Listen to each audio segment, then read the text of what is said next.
Welcome to the Hollywood Outsider, an award-winning weekly entertainment podcast. In this episode, we'll be discussing HBO killing yet another franchise. Nice job, Zaslav. Netflix has ads, congratulations, but our main topic this week are politics ruining our entertainment. That should be nice and juicy. Let's get on with the show. My name's Aaron Peterson. Joining me today, my fellow host, John Davenport. Hey, buddy. How you doing today? I'm well, Senator. Troy Heinrichs. I have to pay $6.99 for the privilege of actually getting shit shoved in my brain. Well, it's kind of like Prime. Never mind. We're not gonna. We'll wait to have this discussion. Let it breathe. Hello, everybody. How are you today? How's that? That sounds good. Amanda will not be here. She's off for a couple weeks. I don't know. I think she might be back next week. I don't know yet, but we'll see. She's started a new endeavor, and she'll be here when she has time. She's got a lot going on, so good for her. Congratulations. Yay for Amanda. Yay for Amanda. Yay for Amanda. Yay for Amanda. Everybody listening. Yay for Amanda. No, actually, screw Amanda. She lives in a place where there's 300 days of sunshine every year. Yes, she just moved to Colorado, and now there's always one listener that's a little too attached. I assume they're probably there now. But really, if you join Patreon, we'll give you the address. This is foreshadowing for later when we talk about I Am A Stalker on Netflix.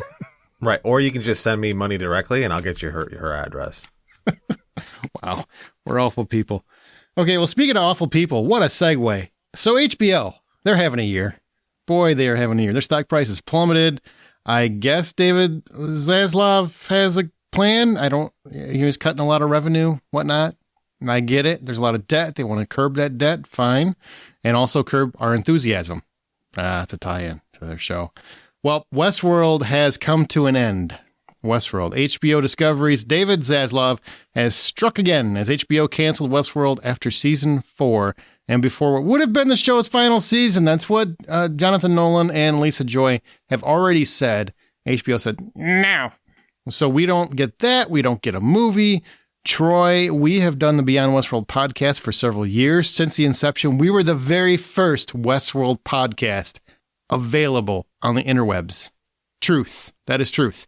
True. And we do not get a final season. What do you think? I think it's great.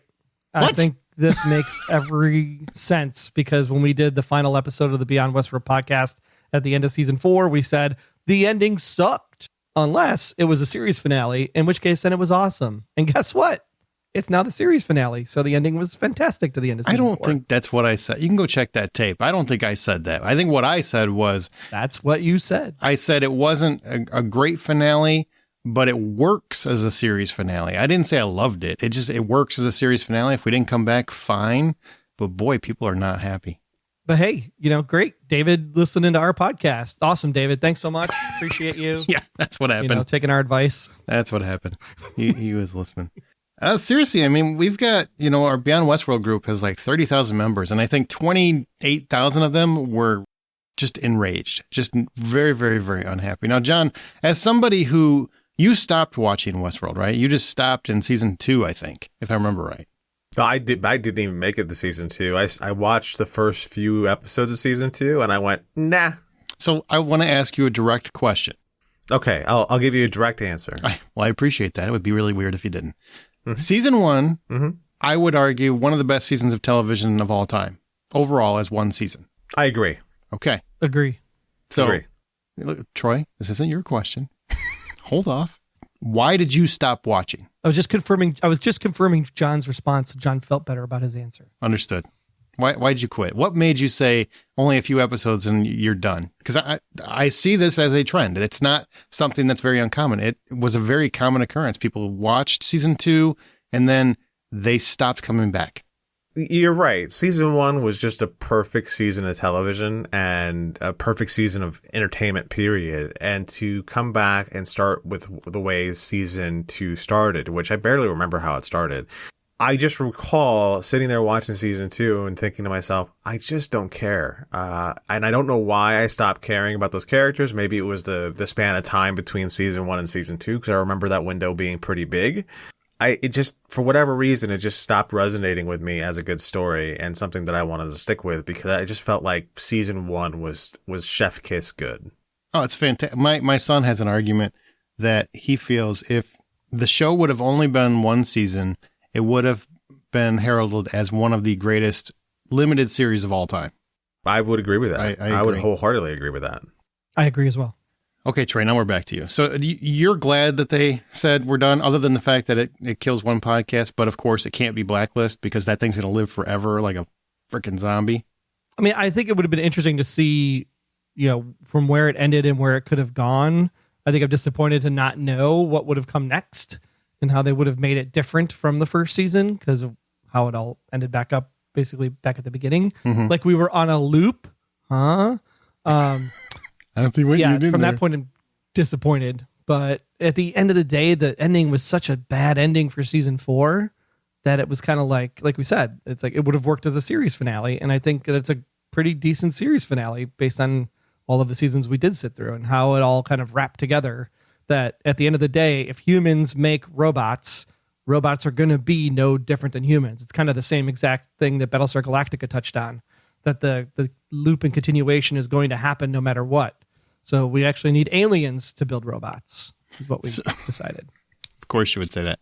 So in your mind, this makes the series better as a whole. Because do you think they would have tried too hard? Because that is one of the arguments, right? People that watch Westworld said, you're trying too hard. You're being too complicated. You're overthinking your own show. And you and I talked about it when we did that podcast. There were many episodes where like, okay, you think you're smarter than everybody watching your own show. And that's just not the way to approach making a television show. You don't want to make your audience feel like you just think you're better than them. And that, oftentimes it would come across that way. Not in the challenging way, not in the challenging intellectually way, but where it would come across as we're better than you. You just don't get it. One of those mindsets. And I think that we had the one listener that commented and they said, the basic Westworld broke down into 4 things, right? Is there free will? Is free will free? Can't remember what they all were, but basically it was all about free will, and it was very poetic the way they described it. And you can go listen to it on the Beyond Westworld podcast. I think it was at the end of I think it was in the finale that we had that comment. Mm-hmm. And I think based on the way that is resonating in my brain, I kind of like the way season 4 ended and the show now ended, because that makes sense to me. It's really a show about free will. It's not a show about humans and robots. So let me ask you, following that up, what would you recommend to people? Would you say go back and actually watch the series that you missed? Or would you say, you know what, if you quit in season 2, you walked away clean? Oh, and I found it. By the way, I found it. Season 1, what is free will? Season 2, who has free will? Season 3, is free will really free? And season 4, does free will even exist? Yeah. I think those You're 4 welcome. concepts really make the show that much better.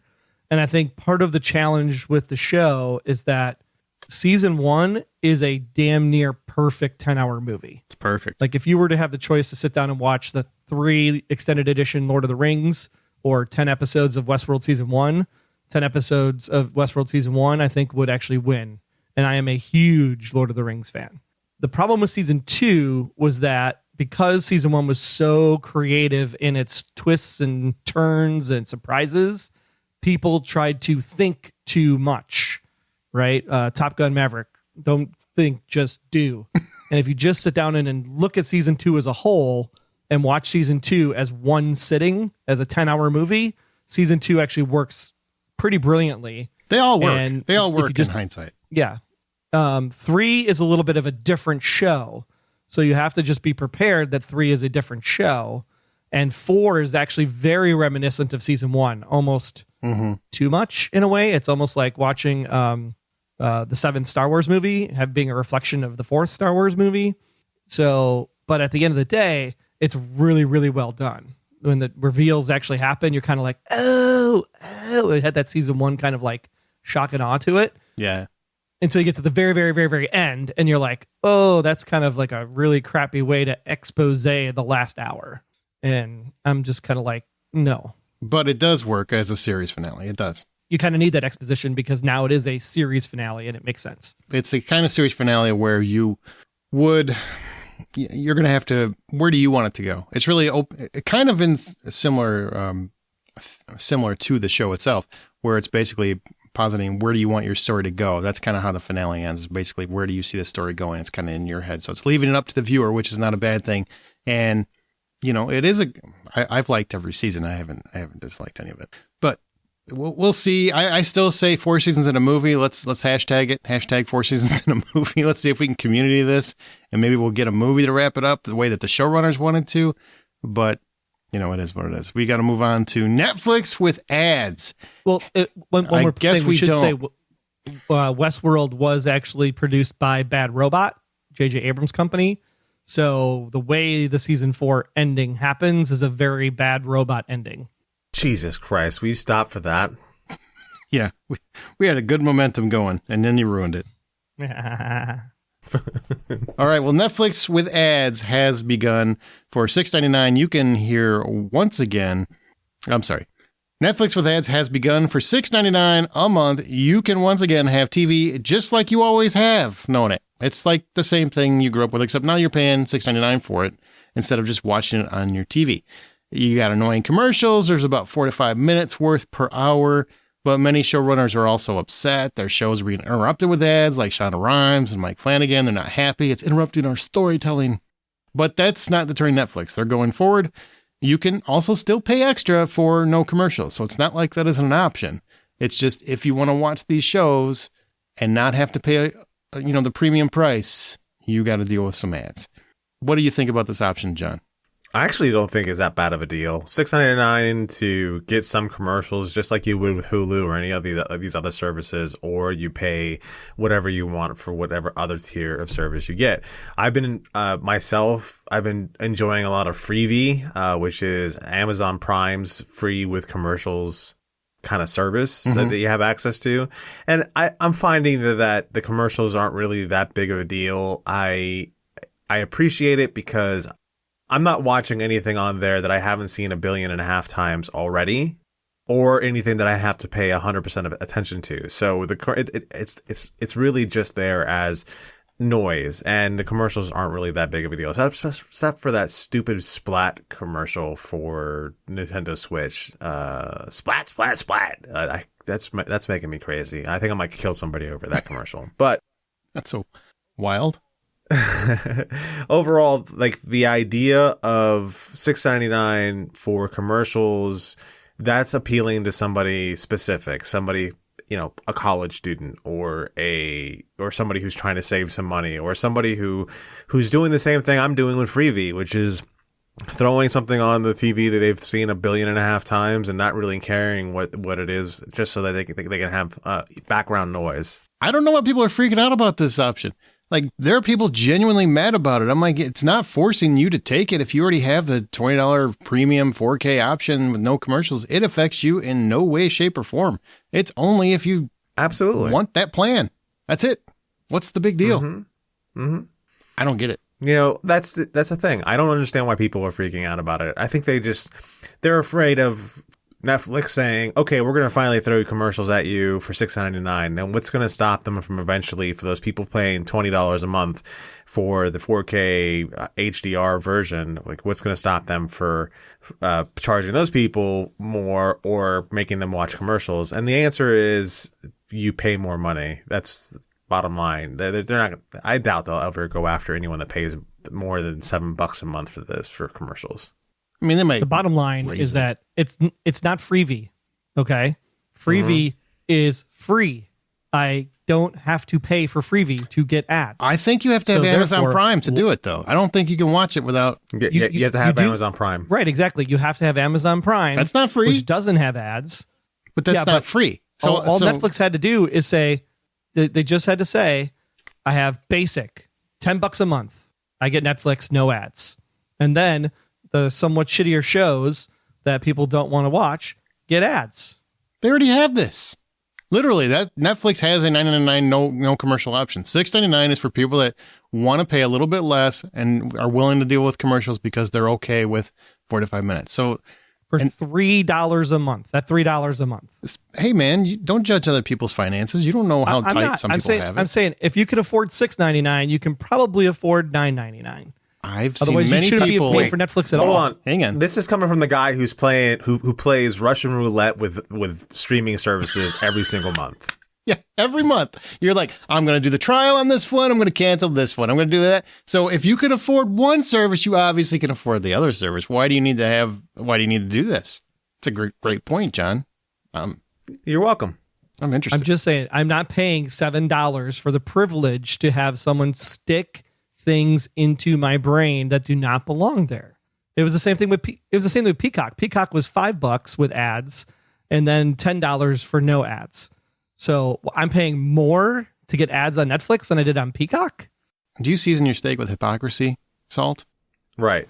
I'm not a mathematician. I don't know how numbers work. I don't know what the all the symbols are, but a good majority of the people are going to say $10 a month and I get no ads and it's okay. Great.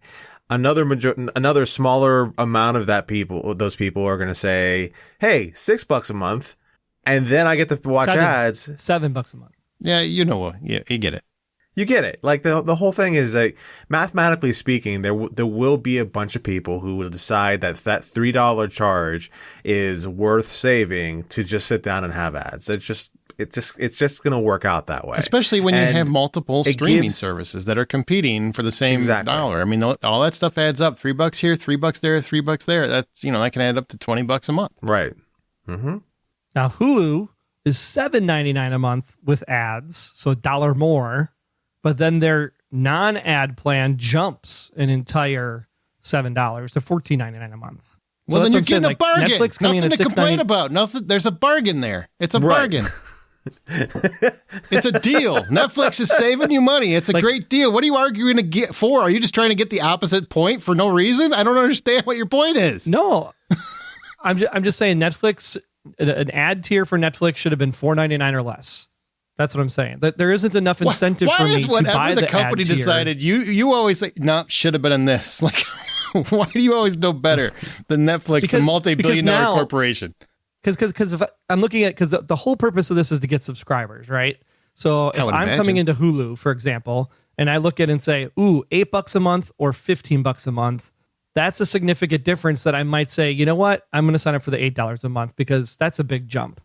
But if I'm looking at $7 a month or $10 a month, I'm like, I could go without one Starbucks a month. And maybe that's part of the marketing plan, because that they've done 1,000 surveys and everything else, and what they're doing is they're looking at it like, maybe we can get people that weren't looking at Netflix to look at Netflix because of the ads plan. They see that, what, $3 more and I got no ads? Bam, and they sign up for that. Or they sign up for the $7 one, and then they sign up for 10 because they do want to just no ads. So it's actually not a bad strategy. $7 is a much higher hike. I think that's actually a bad plan. So right there you go. Okay, let's move forward. All right. Well, we had enough of this. We're going to find out some more. Oh, we are. But then we got to talk about the content side, though. So like Shonda Rhimes and all these guys that are saying like it's going to ruin the stories. So that's the thing that's going to be a challenge for Netflix is that I haven't had to write stories to commercial breaks. So how are these commercials going to work? Are they going to be front and back like Hulu does? Are they going to be scattered throughout like YouTube? They've already laid it out. And they've stated that they're finding the natural break. So the algorithm or whatnot finds the natural break and then inserts commercials there. Yeah, because that's worked so well on YouTube when I literally get a YouTube ad in the middle of my content. Then pay the $3. YouTube doesn't give a shit. They sure don't. They do it on Freevee. They do it on Freevee because I've watched Leverage on Freevee, and that's Leverage Redemption, sorry. And they very much insert them there. And I don't think it's perfect, but I mean, you pay the extra money if you don't want it. That's just the way it goes. I don't get a choice on Freevee, though. You're right. It's different. Let's move on. Thanks to Lauren Thomas Williams for tipping us off on this one. Theodore Farnsworth and J. Michael Lowe from MoviePass were indicted on fraud charges. The duo allegedly engaged in a scheme to defraud investors through materially false and misleading representations by falsely claiming that MoviePass's $9.95 unlimited plan, in which new subscribers could see unlimited movies in theaters with no blackout dates for a flat monthly fee of $9.95, was tested, sustainable, and will be profitable or break even on subscription fees alone. Allegedly, Farnsworth and Lowe knew that the $9.95 unlimited plan was a temporary marketing gimmick to grow new subscribers. To me, if I'm one of those investors that was affected by this, I kind of blame myself, because I think we talked about this when this launched, that there's no way this is sustainable. Zero way it's sustainable. What do you think, Troy? Do you feel like this is just an obvious slam dunk? This guy's going to go to jail? Well, partly it's false advertising from an SEC perspective. So yeah, they're going to go to jail. At the same time, the investors, if you're looking at the math, you're supposed to like check this stuff. Yeah. And you didn't check this stuff. So therefore you should be just as dumb as these two guys because you didn't think it through. Because there's no way this was going to, especially when the plan already existed at $40 a month before they dropped the price to $9.95. Mm-hmm. So the company was profitable at $40 a month. Why do you think it's going to be profitable at $9.95 with 18 bazillion times the number of subscribers? Like the math just did not make sense. Yep, not even a little bit. Absolutely nuts. They could have had a $9.95 plan where they showed commercials during the middle of the movie, and then a $19.95 plan Jesus Christ. to see whatever you wanted. I don't even know why. Why did I even try to throw this in there? We should have just moved all the way on. Move all the way on. Remember, you can. John, did you have anything you wanted to add to this? I'm sorry, I didn't want to be rude. I don't matter on this one. Okay. Well, remember, you can always find more information at thehollywoodoutsider.com. We're on Facebook, The Hollywood Outsider, and of course, we're on Twitter at @BuyPopcorn. Our show's independently funded, therefore all of the expenses are from our own pockets, and Patreon helps fans support the favorite podcast. There are different levels and perks you can get with each tier, and once you sign up, you get immediate access to all content in your respective tier. Now that you understand what it is, just go to patreon.com/The Hollywood Outsider. That's patreon.com/The Hollywood Outsider, and you can sign up, and that's where you can earn your perks. Speaking of perks, one of our Patreon supporters activated their perk, and they want their own personal movie reviewed. That's right. Jack Hunter, who is a Patreon supporter, has made a film called Blamed. It is called Blamed, and he wants us to review it. Now, we are still going to review it fair and square, but thanks, Jack, for all your patronage, and here we go. John. All right, so Blamed. Several children have gone missing and found brutally murdered. Jason Staws has been accused of the murders and set free due to a lack of evidence. Kayla Berry, a 4-year-old, is still missing. This is Blamed. So this actually is written by our friend Jack Hunter, also our friend and Patreon member. It stars him as well as Jeff Krinkendall and a few other people. Jeff Roberts is also in here. So Aaron, we both sat down and watched this. Blamed is one of these highly independent films. Of course, we know that because Jack Hunter's involved and he is a listener. So he's not somebody who's actually well entrenched in Hollywood. A lot of what he does turns out to be very big passion projects. He has a genre of horror that he likes to dance around in, and he and his cohorts develop these films, and I think his past films were all kind of piecemeal from other people throughout the country who wanted to share in his stories. Kind of like a VHS theme, Yeah. With Paranoia Tapes is the series that he's talking about. Yeah. Yeah. Yep. Yeah, absolutely. So with all that in mind, how do you feel about the production of Blamed? Well, I mean, it's a found footage genre. It's an extremely low budget found footage movie. So in terms of production, it's definitely looking about as minuscule budgeted as you would imagine.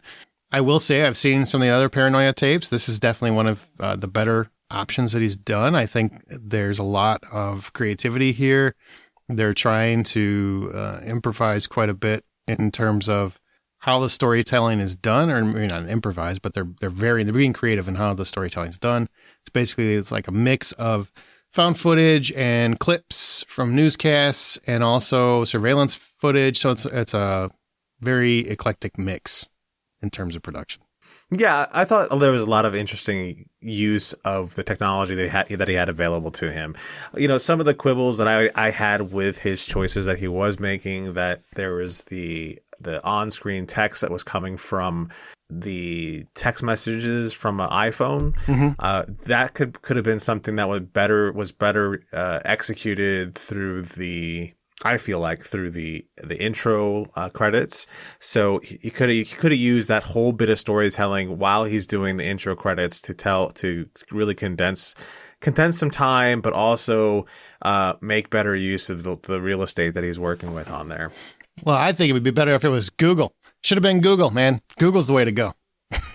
Don't use an iPhone. Use Google. That's the problem. I'm still trying to figure out why Troy's wearing a wife beater at the moment. But yeah, that is part of the problem. Did any of the performances in this stick out to you at all? Not particularly. The main villain, I guess, if that's what you would call him.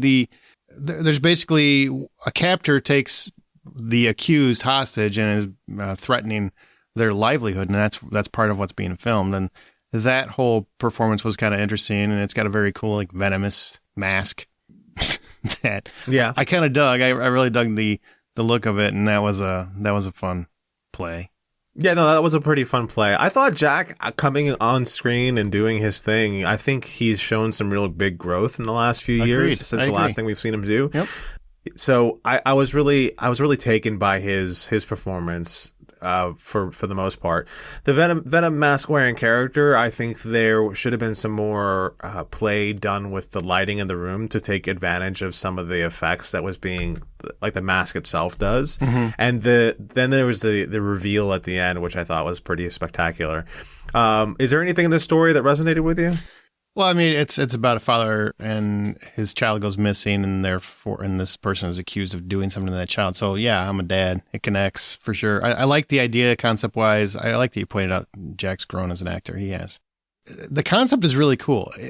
I think what probably my biggest reservations about the entire movie are I'm kind of personally burned out on found footage as a genre. Mm-hmm. It's something that I've seen done way too much in recent years. What I would like to have seen, and this is like we always talk about this when we review a movie, you can't really look at what you wanted done, but I would like to see if they did a sequel or something, because Jack's kind of has a focus on sequels. If he did the sequel to it, with the same main villain, I would like to see it done in actual footage.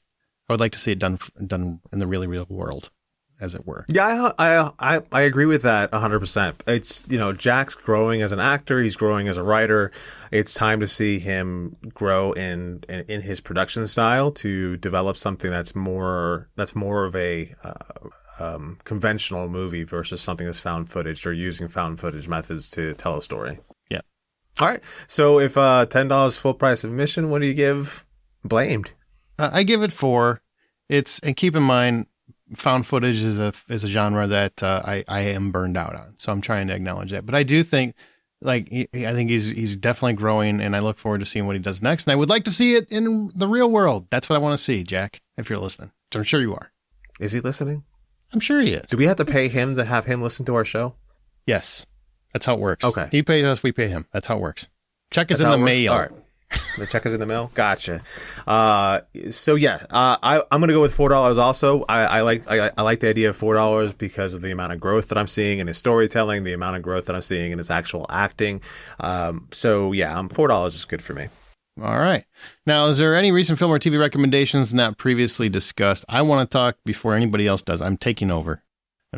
I saw a movie called Till, based on the story of Emmett Till, but it's more about Mammy Till Bradley, who is Emmett Till's mother. Now, if you don't know the story, it's a horrific story where a young black boy goes to Mississippi. He's from Chicago. He's used to living large. He goes to Mississippi where it's a different world, and he ends up talking to a white woman when he shouldn't. This is a true story. And he is kidnapped from his cousin's home and beaten to death. And then, while you would think that this is what the story revolves around, it's really about how his mother proceeds to handle it, because it was instrumental in the Civil Rights Act and a lot of civil rights advancement over the decades. What Mammy did was, rather than kind of go and just take things as they are and go back and hide in the shadows, she put on a full display of her son. She had an open casket funeral where she invited the general public to come and witness what they had done to her boy. And because this was finally a child's face that was completely unrecognizable to the world. I mean, people that only his mother could recognize that face, the way that it was decimated, that put into motion just a chain of events that changed the course of America. She also went to Mississippi to testify in her son's behalf because they tried to actually make a defense that nobody can really verify that was her son. It's a horrific time, horrific story. But her tale, and it's led by Diana Deadweiler as Mammy, her performance, Oscar-worthy, perfection. It's 100% perfection. It's beautiful from start to finish. She is a powerful, powerful presence. It's a beautiful film. I know it sounds horrific, and it was very hard for other people in the audience to watch. There was a young woman that had to leave because it was too impactful for her. It's just one of those movies where I think more people need to talk about it because this is not getting much attention for whatever reason. You know, Black Adam's getting all its attention, but Till is a fantastic movie, a powerful story, and I really just hope people find it. You might not find it in a theater because I'm sure it's leaving soon. Find it when it hits video. It is absolutely worth every penny that you can pay for it. I give it $9 out of 10. Very cool. How about what have you seen, Troy? I was watching I Am a Stalker on Netflix. Autobiography? No. More in the ways shit's happening to me, actually, to be truthful. After watching the first 2 episodes of I Am a Stalker, I was kind of like, hey, I might have one. And so I took advice of the show and actually went to the police. And I was just like, yeah, this is something that we have to take care of, because the things that happen in this show are like following a stalker each episode and their journey, and how they started off seemed like they were pretty normal people, and then it just got worse and worse and worse and worse. Multiple jail times. Oh, wow. One of them involved a murder that happened, and it's just like, okay, this is not something you watch before bed, but it was riveting nonetheless. So highly recommend it. It's a limited TV series. Check it out. I Am a Stalker on Netflix. I would say first couple episodes, I'd give it a 6.5, 7. So I watched after the first half hour, I switched to my phone and I watched it at 1.5x speed, just because it's a lot of dialogue. But interesting, the whole mechanics behind stalkering and how the cops investigate that stuff. Stalkering? You just had to watch it at double speed, huh? 1.5 times speed. I was late and I wanted to get through the first episode and get to the second episode, because I was like, okay, this guy's definitely cuckoo. I want to see what the second guy does. Do they stalk faster? Yeah, I was going to say, I'm sure he sounds crazy when he's like, you guys do this all the time. It's no different than listening to Audible at 1.5 or podcasts at 1.5. It's not. I don't do either. We don't listen to anything at 1.5 because we're not insane. We're not monsters. The only thing that I do at 1.5 is maybe YouTube, and it depends on what it is. And lovemaking. Your brain trains itself after a while to hear the cadence of the speaker. So when you hear the speaker and you're need okay, this I get it. pseudoscience. You just kind from of speed it up you. and you start talking like this, and it's okay because you know the cadence of the speaker, so you listen to the speaker at the speed.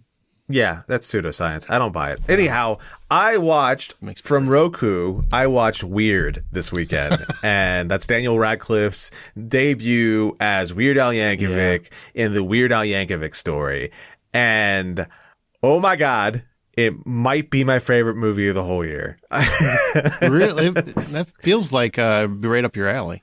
Yeah, it definitely was right up my alley. It doesn't take itself serious in any way, shape, or form. It is Weird Al's comedy 100%. If you've been watching anything that Weird Al has ever done, it is right there with what he thinks is funny. And it is really just a joy to watch. And Daniel Radcliffe and Rachel Evan Wood swear to God that this story is 100% true.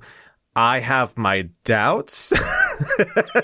It's not 100% true. It's 1,000% not true. There's no way it's right. true. It's not true.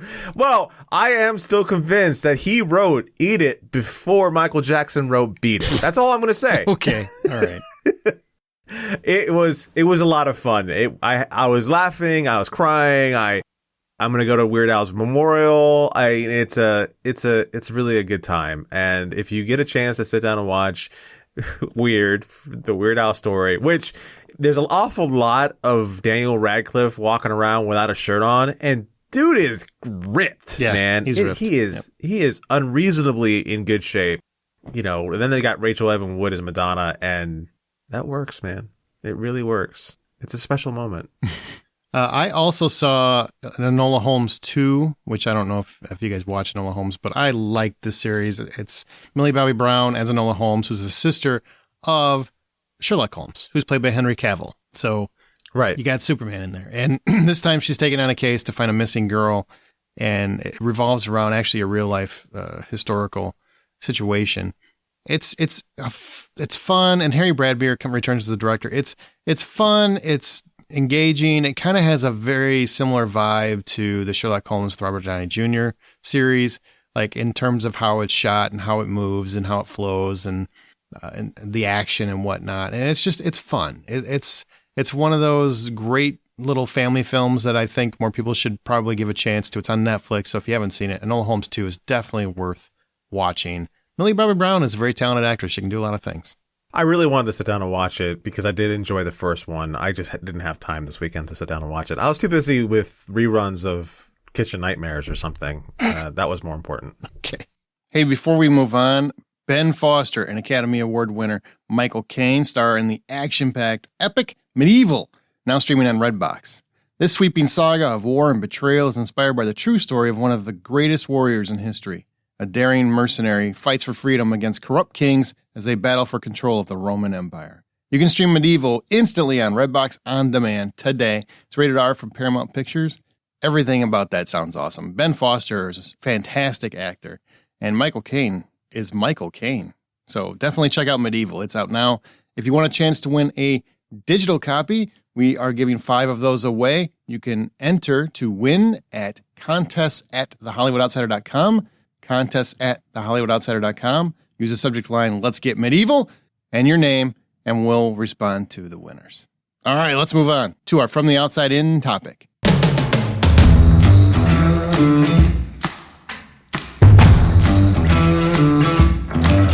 All right, this is going to be something we don't do very, very often. We're going to talk about politics. In fact, if you've ever listened to our show, we hardly ever talk about politics. We try to keep politics out of it. And I don't mean our personal politics. I don't care what any of these guys vote. I don't care what you vote. I don't care what anyone listening votes. I just don't care. Your vote is your choice. We're talking about how often politics are ruining entertainment, and if it's true. So let's start with it's going to be a conversation, but questions move conversations forward. How often does politics interrupt your conversations these days? I'm going to have to say that very little these days because I don't really talk to an awful lot of people. But when I'm at work, no politics. When I'm here at home, maybe in a car ride to the grocery store with my pop, he might tell me some story about something that happened on the internet that was stupid, that he didn't agree with. That's about it. I don't really find that politics is creeping much into my life these days, and I appreciate it. We talk about it enough because we listen to some politic podcasts, especially Congressional Dish with my friend Jen Briney. Check that one out, and We're Not Wrong, also with Jen Briney. Both of those are pretty decent shows. And being an election judge, I think I talk about it more than I'd like to because I have to constantly tell people about how the election process works and how it's not rigged and how it's not staged and how it's not, in a Hollywood studio coming down a ladder, landing on the moon. It's just there's so many bogus things out there because people are trying to take away your vote and take away your voice. And so I have to be out there telling people like, no, you're wrong. Sorry. And go back to school and understand how a bill becomes a bill because it's important. Who actually makes those bills for the future? Can I ask you a question? Because seriously, I want to just have a conversation. So as an election judge, do you find that the younger generation doesn't, it's not being taught as much in terms of how the system works? Do you feel like they're not learning that, government? Or do you feel like, yeah, they have a pretty good grasp on it? I mean, I know that my kids learned how elections work in school, in high school. There's actually classes on government and economics. It's actually required for them to take the Constitution test when they're in 7th grade. Yeah, it should be. In the state of Illinois. So there are definitely people that are teaching things the right way. And I think that at the end of the day, what I don't see a lot of, though, is a lot of younger people coming to the polls on election day. Mm-hmm. What I do see is a lot of mail-in drop-off ballots happening prior to election day at the offsite election place. And that's where you see a lot of people that are in the younger generation, like doing early voting or doing mail-in ballots or doing early drop-off, just because the younger generation's got stuff to do and they don't have time to take off on election day. So I think the more that we can make election day, election week, month, what have you, and expand the amount of time people can vote, I think you'll have a lot more people voting because they're not hindered by that one day of voting. I've gotten to the point where I just try to avoid political conversations because if you don't agree with whoever you're talking to, typically it just turns into an argument because they're just trying to persuade you that you're wrong, right? That's how it is these days. It just seems like somebody's just trying to tell you that you're wrong. Even if, I'm big on facts. I don't care about your opinions. I don't care which way you lean. Lean however you want, but a fact is a fact. And, you know, if you go through, you know, somebody brings up that the election's rigged and you're like, well, there's 62 plus court cases. They were all lost. There's actually there's no indication that there would be any fraud that would be relevant to overturning an election. Like, it just didn't happen. It just didn't happen. They don't want to hear that, and they'll argue up and down because for whatever their personal reasons is. I'm not knocking them for whatever they want to believe. I'm just saying I'm not going to not acknowledge that a fact is a fact. I feel like that's a dangerous slope that we keep getting toward, where people just want to, my opinion is my opinion, and I'm allowed to have my opinion, which you are, but you don't get to have your own facts. If it's not a fact, I just won't have that conversation. I'm just not going to have a conversation about something I know is factual. And you just don't want to acknowledge it. That's your right to not acknowledge it. That's a fact.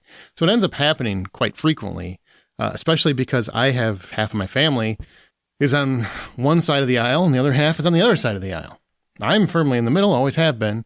And I voted both sides of that aisle. But for whatever reason, my family's very adamantly on either side. It is what it is. So I end up having those conversations quite frequently. What I really get tired of is when I'm trying to talk about anything else and politics keep creeping into it. You know, I'm trying to talk about a movie I saw, and that actor is, I'm tired of hearing about his politics, or, you know, that movie just seems so political, or I mean, just whatever it is, I'm tired of that coming into it. You know, that's happening a lot more than has ever happened in my lifetime. It used to be, remember, like when we were, even 10 years ago, nobody talked about politics. Like, it was the taboo subject. That and, you know, how many sexual partners you've had. Those are like two things you never talked about. Now everybody wants to talk about right. it. My last position of my last company, when I was working in the office still, that was every day. I would go walking by and somebody would be like, hey, did you see that movie with so-and-so in it? I'd be like, yeah, well, it was pretty great. Well, I'm not going to watch it because he said such and such about so-and-so and it made me mad. And I'm like, okay, that's your right. Well, people seem to see politics in everything. And I'm just like, how do you get politics out of freaking Iron Man or whatever it is? It's just, most of the time, I just think you're trying to inject your personal philosophies into it. And it's just not necessary. It just takes away from the enjoyment I get from talking about movies and TV, because it used to be that wasn't a conversation point. It is exhausting. You know, I don't want to see that movie because they changed this about that character and that character isn't supposed to be this, and I don't agree with it. Okay, that's still your right. Sure. Or it's taken away from the art from a standpoint of people try to write art in such a way that they have to get a message out that isn't getting out, right? Grey's Anatomy this past week, for example, is a perfect one to pick on because they had a whole episode about having to cross state lines in order to get people abortions that they need. And they had to go pick up a lady who was in Idaho, bring her back to the Washington side, I think it was, and she had an ectopic pregnancy.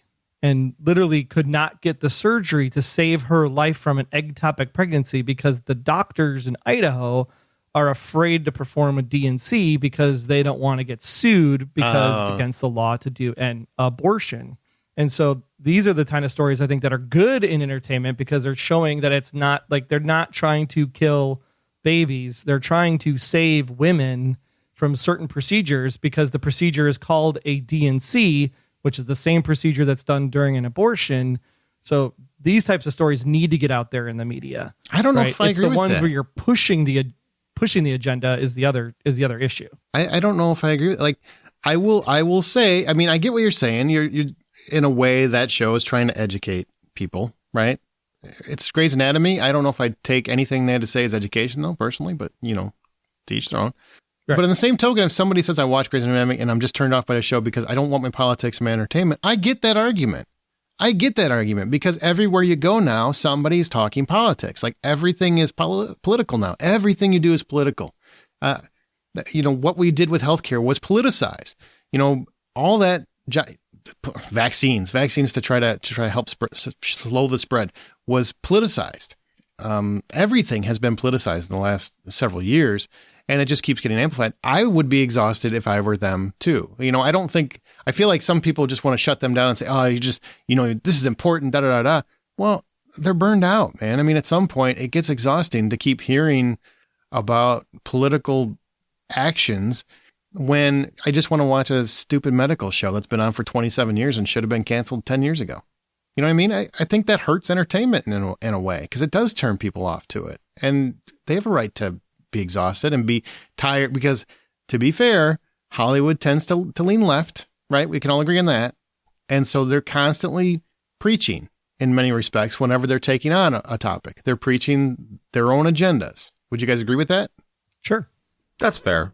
So ultimately, the person who's telling the story is going to tell the story from their point of view. And you've got a lot of people in Hollywood who do lean very left. And you do have some people in Hollywood who lean right, and they've, especially in the last 10, 15 years, have been punished for doing so. Yes. Like, my examples for that are people like Tim Allen and James Wood. Both of them are very right-leaning actors, and you don't get to see much about them lately because of their political leanings, and people don't want to choose not to work with them. Now, is that fair? Maybe not. But this goes back to, you can't tell one side that they can't come out and talk about what they want to talk about, and still be able to work the next day, and or try to say there's a reason why that person needs to be taken off of TV. But when it happens the other direction, it's a double-edged sword, is what I'm trying to say, I think. No, I understand what you're saying, and I you guys normally know what I'm saying, so you guys tell me. I can interpret it. I think it's very true. I mean, you have people that feel like they're constantly being preached on. If you're on the more conservative side of the aisle, and I'm not judging you either way, sincerely, I'm not just playing that, trying to be safe or anything like that. I legitimately am not judging anyone on their political leanings. I judge people on your as a person, always as a person. Who are you as a person? What do you believe in as a person? What do you do as a person? That's what I care about. So if you're more conservative and you're watching anything in movies and TV, predominantly it's left leaning. And people always wonder, like, why do they watch Fox News? Why do they watch? Because there's not much tailored to them. Yellowstone is probably the rare exception, right? That's a very kind of conservative show. And that's become extremely popular because they're not being served in that respect from Hollywood, because Hollywood is very left leaning. So a lot of issues do go through TV shows and movies that are, and they're always slanted, or predominantly slanted left. I don't think either way is fair, but that's definitely not fair. And it's annoying either way. I don't want to hear about it from either side. I just want to watch my stuff. You can have a deep movie, then I think it should matter. If you're having a movie like Till, that needs to have a focus, because it's a very important focus. You know, where that whole ideology is very important. Where you're watching Captain America, I don't think it's as important. You want to just escape for a couple hours. Hopefully I make sense. All right, moving on. Do you feel there's too much political ideology in today's entertainment? And think of it like actors getting headlines for tweets or statements, identity politics. The name Trump is literally everywhere. Election coverage is literally everywhere. Political leanings and entertainment reporting, like it's very, the reporting itself is not just facts anymore and details. It's agenda driven. It's opinion based. Actors stating their views constantly. News organizations partaking in movies and TV. You're watching a movie and bam, CNN shows up, or bam, Fox News shows up. Whoever it is, whatever that is, do you feel there's too much of it? I definitely think there's definitely a barrage of things currently, because obviously midterms are this week as we're dropping the episode. Hopefully your people won that you voted for.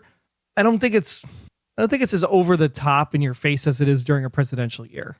I think that's kind of the thing. Like when you get into the presidential years, it is everywhere in every speech and every place that you go. And I think part of the niceness of it all is that we don't have ads, because we don't have to see the political ad over and over and over. Oh, thank God. Except for maybe on YouTube, as you get closer to the election, then you see like the 5-minute or 15-second or whatever it is campaign ad that you're going to run into on YouTube. So, in the entertainment, I want to be entertained, but I also want entertainment to be art, and I want people that make the entertainment, because it is them making their art and expressing their points of view in their art. I want them to be able to have the voice they want to have without having to be cautious or silent or whatever, because I'm scared people aren't going to watch my thing because they don't agree with me. Like, just make the content and then let the content speak for itself. And if people aren't going to watch it, people aren't going to watch it. And if people are going to listen to this podcast, they're not going to listen to this podcast. We're not going to lose sleep overnight because of it.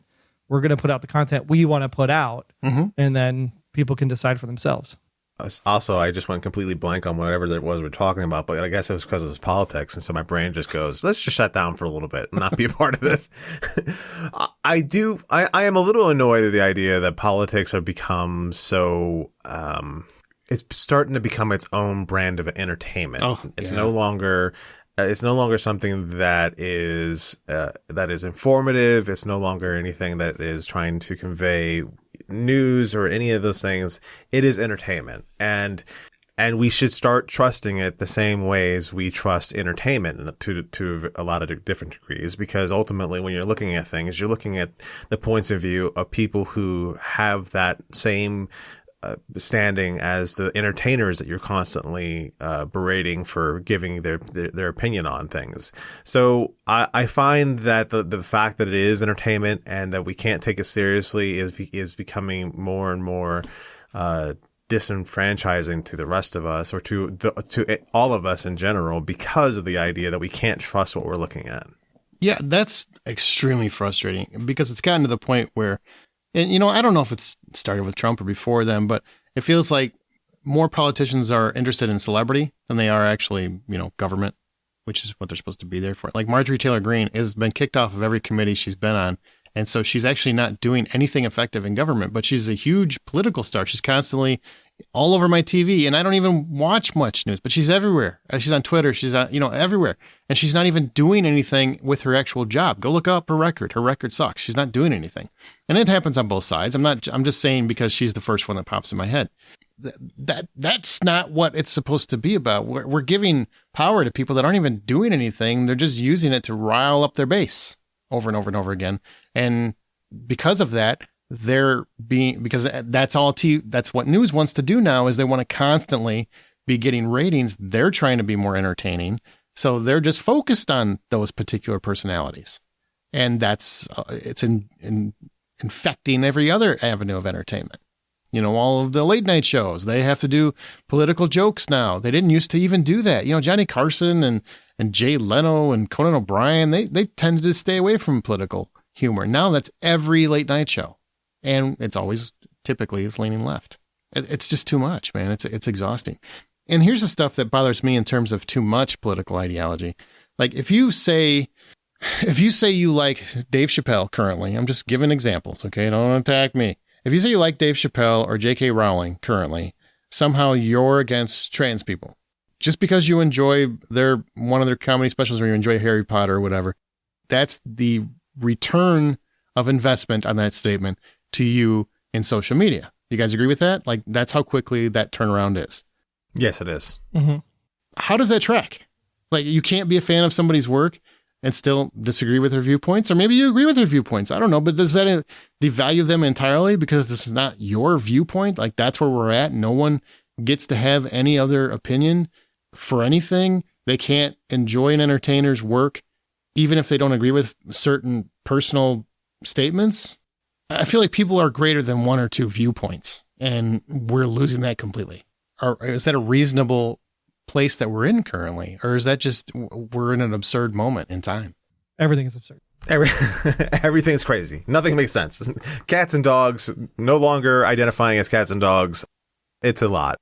I think it's absurd that you can't even like people anymore. Like, I brought up James Woods because I was thinking about what one of my favorite movies for a long time was, and in large part, it's because of James Woods, and it's Diggstown. Oh, it's a great movie. Lou Gossett Jr.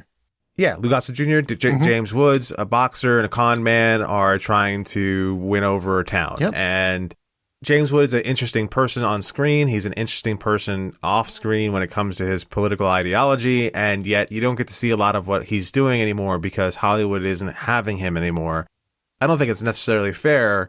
At the same time, I don't agree with a lot of the things that he's said, but I do enjoy watching him work. The same thing with Tim Allen. I enjoy watching Tim Allen work. I don't agree with some of his political ideologies, but to Tim Allen's credits, I didn't know what those were for as long as I've liked them. I've only learned those in the last 4 or 5 years, what he's more about than I ever did before. So should people leave politics out of their life, and especially if they're in Hollywood, so that they can keep on working? I would say yes. I would like to be able to continue to enjoy these things. But I feel like it is possible for me to say, I like both these guys, and then all of a sudden I agree with everything that they happen to say. The two things are not mutually exclusive. What I don't understand is, in this day and age, one of my closest friends in the world is completely opposite in ideology from me. Right? He just sees the world a different way than I do. Come from a similar background, but still we see things differently. It happens. I don't think any less of him over that than I would any other thing.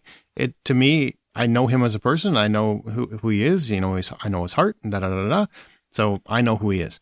But it feels like we're in this state where people are making complete judgments on who someone is as a person because they like a Dave Chappelle, or they like J.K. Rowling. They don't think J.K. Rowling is that bad. Whatever the situation is, people are making entire judgments on their personality based on that, or they like Tim Allen, whatever it is. And it works on both sides. I can't think of anybody off the top of my head, but it works on both sides. Dave Chappelle was a champion for the left for a long time. So I don't understand how that was lost so drastically, but here we are.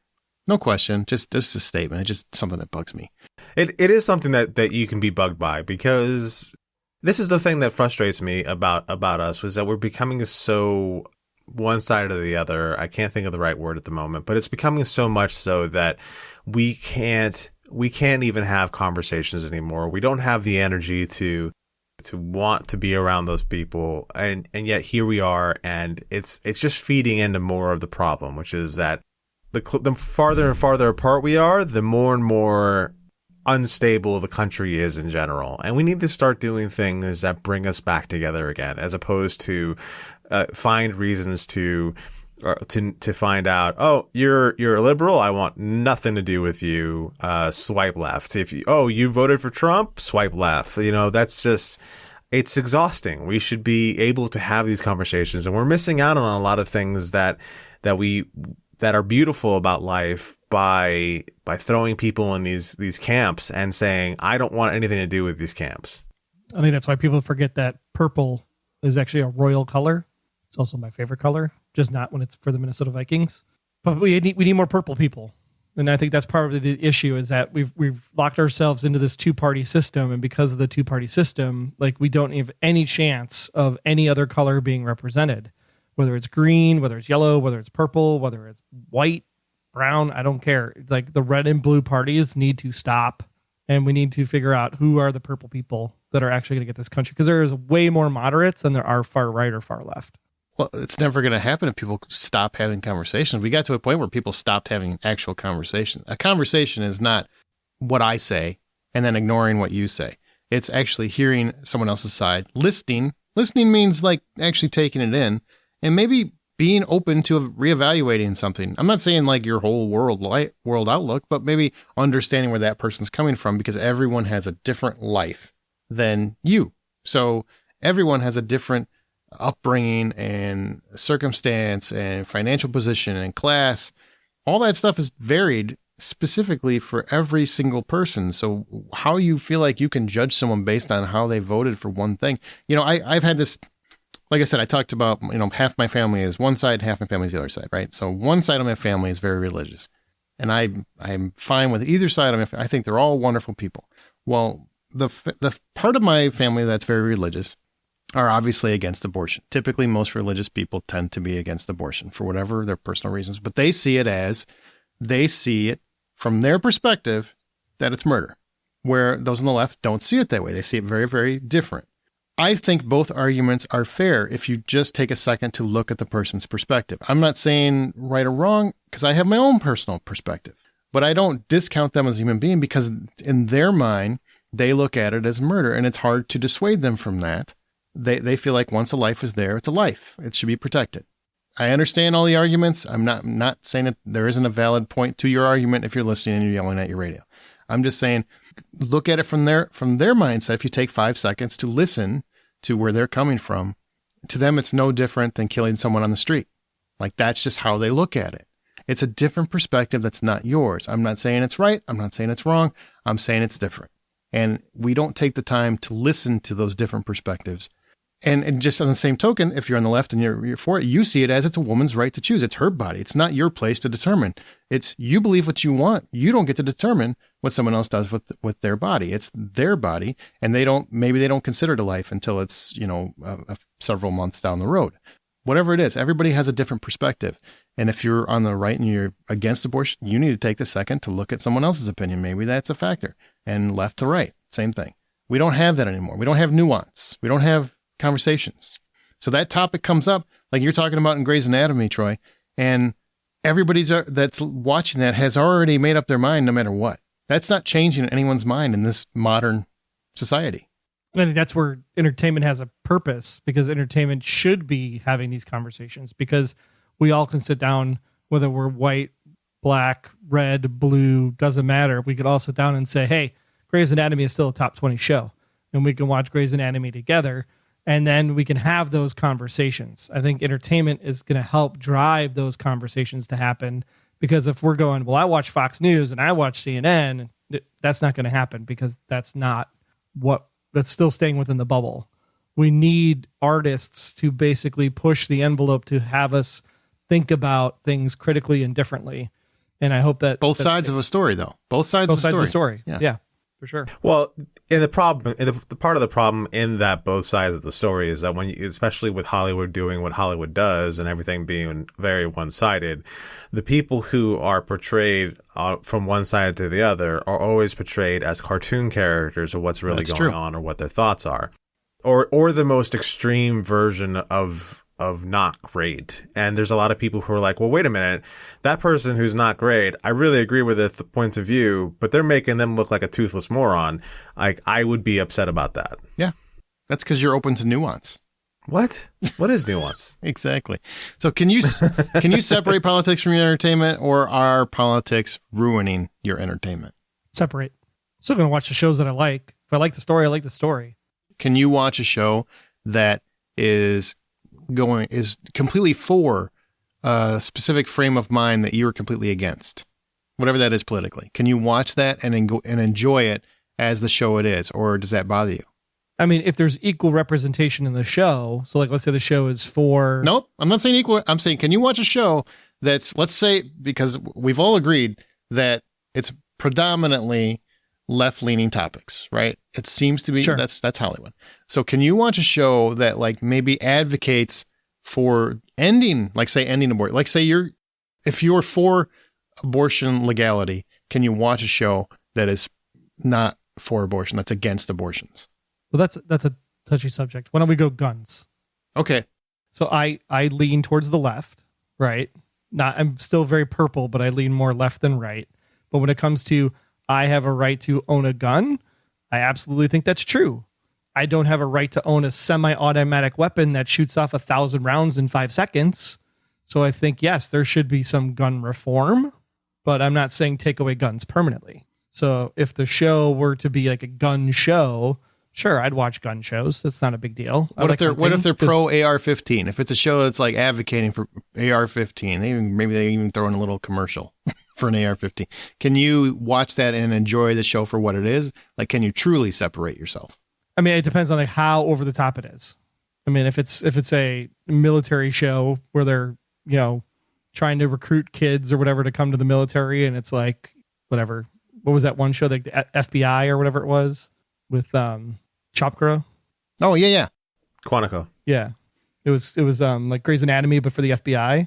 But if it was like that, but for the military, and it's more hard and, kind of, that kind of rough and tough blue collar kind of perspective on it, it might be a great show. Like SEAL Team is a great show, right? SEAL Team is a great show.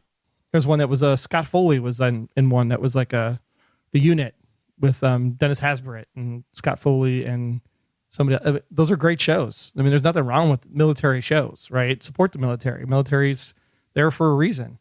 But if it's when it's like they're trying to take them away from us, it's like, no, we're not trying to take it away from you. They're trying to just put better laws in place to prevent bad people from getting things that they shouldn't get. I find most of the time I can separate the message they're trying to say and the entertainment value out of it. So if I find that I'm enjoying myself and it's a good entertainment value, then I can find myself ignoring whatever political message they're trying to deliver to me. If I don't find the entertainment value on it and it starts feeling like a propaganda film, whatever the propaganda film happens to be, whether it's for the environment, whether it's for guns or against guns, whether it's for abortion or against abortion, if the entertainment value is higher than the feeling of a propaganda movie, then I'm all for it. I have something in me that identifies propaganda really quickly, and it makes me crazy when I see it, and it makes me sick when I see it. And that's somebody who's purposely pointing more towards something that I think is darker than people realize it really is. And I don't dig on that. But again, entertainment, if it's really entertainment, then I'm good. I mean, the things that I can think of as far as recent times, there was a movie about a school shooter, how a little girl was in the school, got out of the school, and then went running back in the school with guns to go save the rest of the students with. I didn't see the movie. When I saw what the story was, saw who was directing it, saw what was going on in it, I was like, oh, this is what we call propaganda. Because there was nothing to that made me think that, oh, this is trying to do something better than just say guns are good and everyone should have one. Sure. When you flip that around, you have a movie like Becky, which has Kevin James playing a neo-Nazi breaking into a house and killing a family, and the girl who's Becky goes and decides that she's going to take revenge and try to save her family from these neo-Nazis. Completely different kind of story, completely different kind of feel to it. Can you say that it could be a propaganda film? No, because it doesn't do the same thing that propaganda films do. It actually focuses more on entertaining as well as empowering young female people. I have a hard time these days. And I think part of it is because there's so much politics and everything anymore. I'm tired of hearing political speeches. I'm tired of people attacking other people's viewpoints, not facts. I'm fine with attacking a lack of facts. This crazy world where everyone's supposed to feel exactly the same is nonsense. It drives me nuts. I was raised very much to listen to everybody's viewpoint. Like, that's just how I grew up. No matter what it is, I'm open to hear it, and I'll make my assessment later after I hear it all. I think people expect the other side of whatever they believe to listen to their viewpoint, yet do not want to listen to that other side's viewpoint, and that's exhausting. And I think because of that, when I watch something now, unless I'm reviewing it, I'm pretty good about removing my own personal junk when I'm reviewing something. That's just how my brain works. I can compartmentalize pretty well. But if I'm watching for enjoyment, for sheer enjoyment, and I see that they're pushing an agenda of some sort or pushing a topic and it feels forced in any way, that will take me out of it. It'll actually turn me off. I'm like, you know what? I'm out. I don't want this. I want to escape. I didn't want a heavy topic today. I didn't want to have to wrestle with this. And so it can take me out of it at times.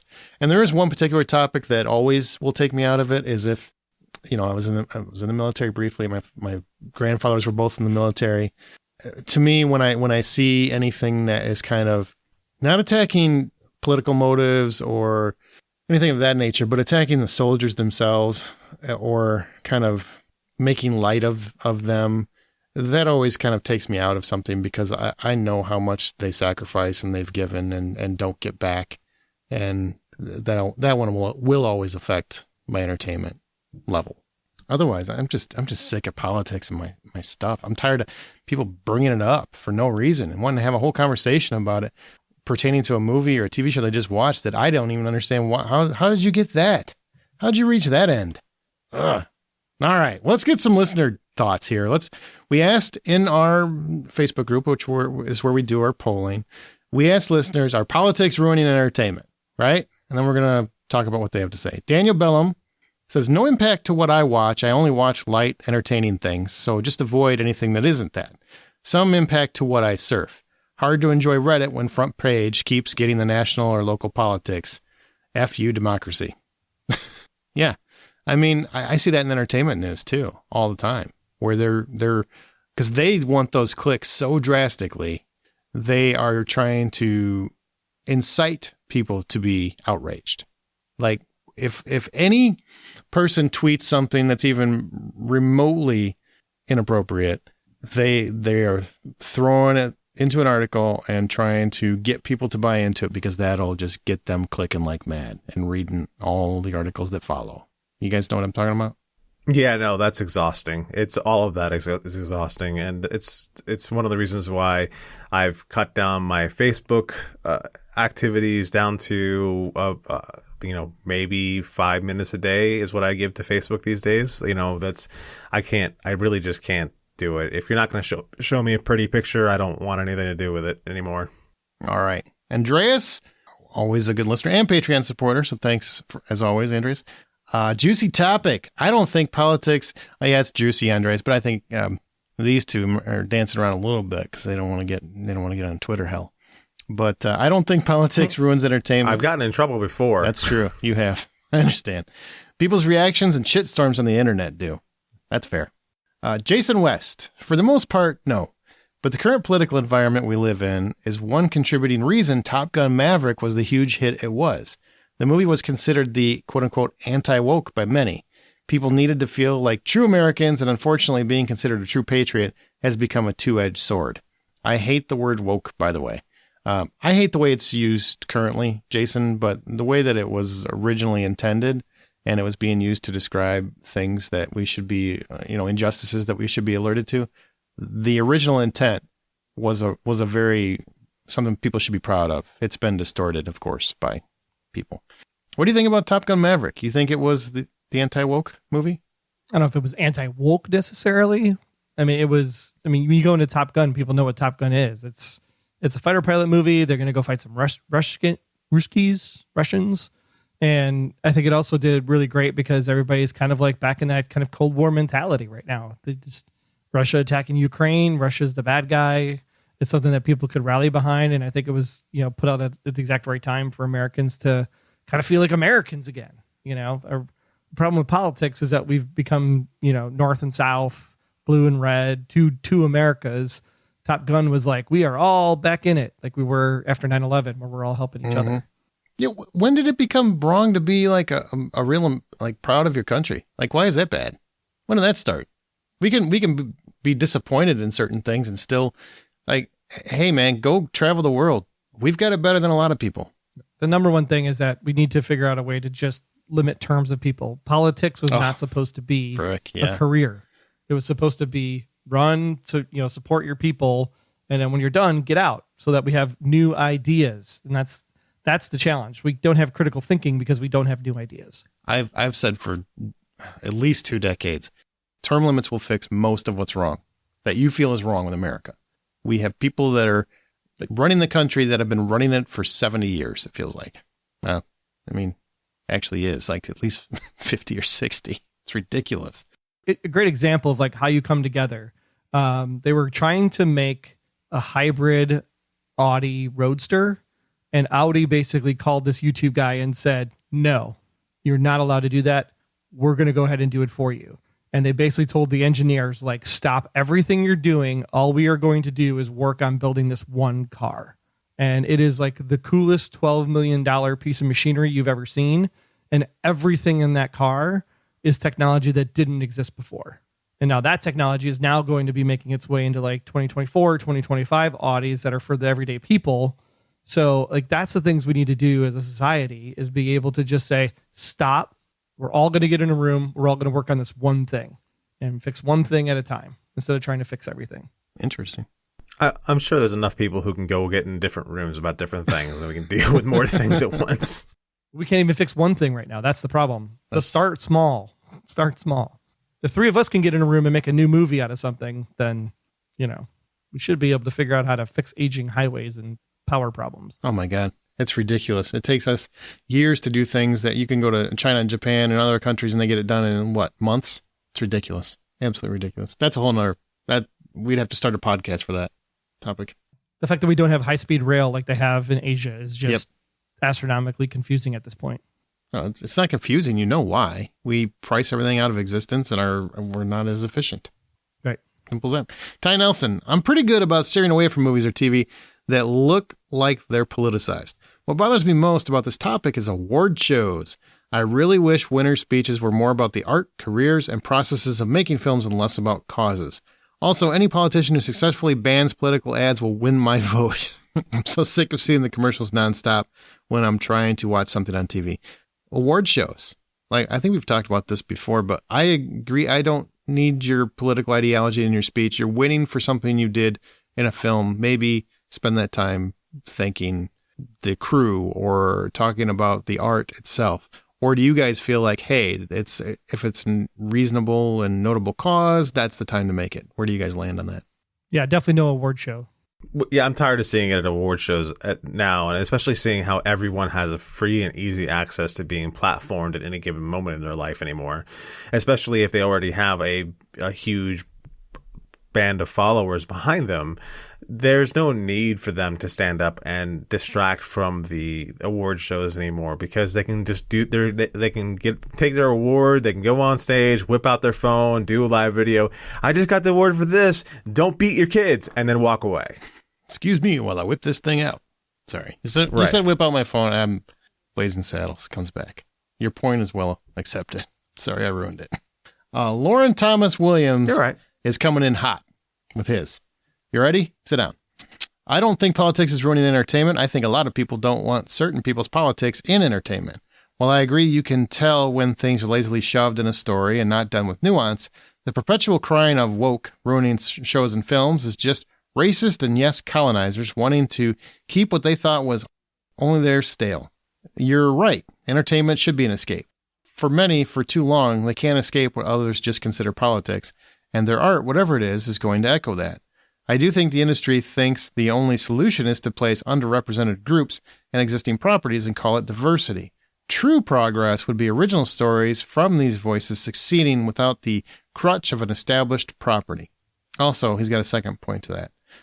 To ask that these things not be political is to, one, ignore how very political and problematic that industry operates to this day, and two, how integral the art of film and television has been in the upholding of white supremacy and American imperialism internationally. Birth of a Nation, a pivotal advancement in filmmaking, was used to reignite the KKK and white supremacist terror on African Americans at a time when progress was thought to be made. So if you don't like it, change the channel or re-examine your politics. What do you guys think about that? I think it's a very strong and deep statement. So there's not really much more I can add to that. He's put together a pretty strong argument. He has. The only thing I will say is, just like, I don't like labels of any sort. So labeling people racist or colonizers just because they don't like quote unquote woke television or things that they consider of that nature, I don't think that's a fair statement. I think, once again, I'm very big on every individual is themselves. And I feel like nothing should stop a conversation. You should always invite it so we can actually get to the root of things. Now, there are people that are just plain racist. I'm not arguing that. Kyle Nolan. Yes, I watch TV and movies to escape the news and politics. I don't want to tune into a show only to have it be a heavy-handed rehash of the same, especially when it's a biased, one-sided portrayal of the subject matter. I think that can go either way. I would agree with that. Yeah, that can go. I don't want to tune in and purposely get hit with a hammer. Oh, and I do want to go back. I do love Lauren's point about it would benefit voices more by creating new properties. Don't just recast something with an actor of color. Create new properties for them. I don't see why you should. And I think you're starting to see that more and more, but more positivity too. There's too many slave dramas. What about just a black couple in love? Just a Hispanic romantic comedy, Asian romantic comedy. Those sell. Make more of them. Yeah, Lovecraft Country was a great show, right? The problem was like not a lot of people were interested in the supernatural part of Lovecraft. But man, like make more Lovecraft without the supernatural. I mean, it was such a great depiction of the time period and digging into what was going on in that Jim Crow era. That's wild. It's a wild show. Carlos Martinez, lastly, what's exhausting is the constant pandering, virtue signaling, and people acting as if some of the content is doing things we've never seen before. Before Mr. Panther, there was Blade. Before insert strong woman here, there was Ripley and Connor. I'm also tired of, quote unquote, blaming colonizers for all of the evils in the world. Then there's the representation lie.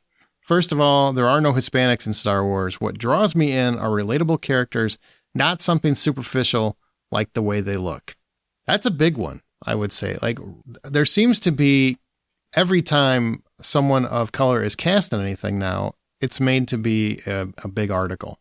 And I don't know does it need to be every time? Because shouldn't they just blend in as one of the characters as opposed to, oh, look, that's that person of color they cast. That's that gay person. That's that trans person.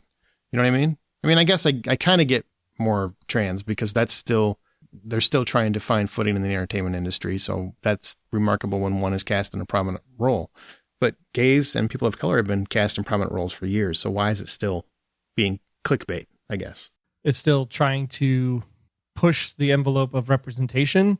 And even though people are represented, it's not represented enough, right? If you want to get to a 50-50 state, we got to get to a 50 or a 30-30-30 or whatever it would end up being, depending on which creed or race or religion or gender or sexual preference. We have to get to a place where it's more blended, and we're still behind the 8 ball, even when it comes to women and blacks in specific things. So you're saying it's still being brought up in articles over and over again because the representation is still up and coming. It's still building. Yeah, it's better, moving in the right direction, hopefully. But it's definitely something that's still a challenge. I get what he's saying. I think what he's trying to say, and I'm sorry, Carlos, if I'm not trying to speak for you, but the way I read it is, and Carlos is Hispanic, and I believe that's why he's pointing that out. For him, he's watching it. It's just Star Wars. It doesn't matter to him what their race is because it's Star Wars. And I think it should be like that. It probably just isn't yet. Is what your point is that we're still not quite to where it would be just an even blend. I mean, I feel like there's a lot more diversity than I've ever seen in my lifetime. I don't know what the percentage breakdown is, but I definitely know that there's a lot more diversity. I mean, even than 5 years ago, like progress is being made quite substantially the last few years in that respect. The one thing I will say is I get tired of people saying, well, I gotta make an all black movie and I gotta make an all Hispanic movie. We've had all white movies for years. You're just used to them. To you, it's just a movie. To them, they haven't seen that, so I get that argument. Right. All right. Anything else on politics and movies? Or are you guys sick of talking about it? I know I am. I'm tired. We have a big enough political movie to watch during the course of the election this week, because I'm sure a lot of races will not be decided on Tuesday night. So buckle up, get your popcorn. It's a 12-hour marathon coming your way. These days, some people just won't accept them. So you never know. We'll see how it goes. Go watch The Contender. That's one of my favorite political movies of all time. There you go. What's one of your favorite political movies to watch? Dave. I was about to say Dave. That's a good one. American President, Michael Douglas. Distinguished Gentleman with Eddie Murphy. I love that one. Distinguished Gentleman with Eddie Murphy. Yes. Yeah, Distinguished Gentleman. Yeah, that's a good one. That's good. God damn. Some bitch. Election coverage is going to make you sad one way or another. So just watch watch a movie that makes you feel good about politics, because actual politics don't make you feel good anymore. At least if you want to right see now. like a true election being rigged, watch Election with Reese Witherspoon and Matthew Broderick. Wow. Or just go find a documentary on Putin's election.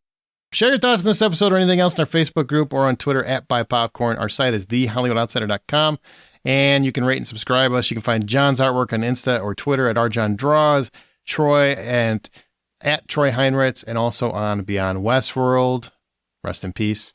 And the Blacklist Exposed podcast, as well as me. I'm Presenting Hitchcock and @Aaron Smirks. That's it, guys. Remember, the next time you head to a theater, which, by God, go instead of watching more election crap, buy popcorn. And by the way, I hope your side won. That sounded genuine. It wasn't. Yeah, I want them all to lose. I want to start over.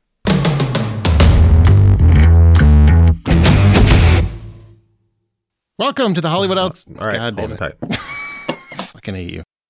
Not literally, just figuratively.